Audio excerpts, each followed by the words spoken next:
பெரம்பூர் சட்டமன்ற தொகுதியில் மாம்பழம் சின்னத்தில் போட்டியிடும் பாமக வேட்பாளர் திலகபாமாவை ஆதரித்து நடிகர் சரத்குமார் தேர்தல் பிரச்சாரத்தில் ஈடுபட்டார். கூட்டத்தில் பேசிய அவர், திலகபாமா மக்களுக்கு நீண்ட காலமாக சேவை செய்து வருபவர் என்றும் டாஸ்மாக் கடைகளை கட்டுப்படுத்திய பெருமை அவருக்கு உண்டு என்றும் அவர் தெரிவித்தார்.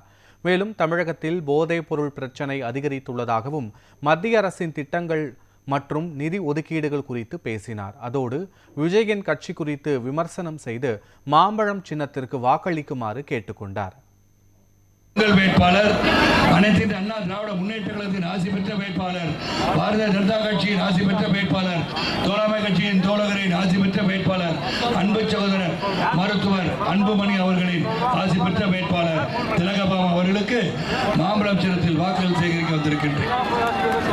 இது காலத்தின் கட்டாயம் என்று சொல்லும் போது அது என்ன கட்டாயம் என்று நீங்கள் சிந்தித்து பார்க்கலாம்.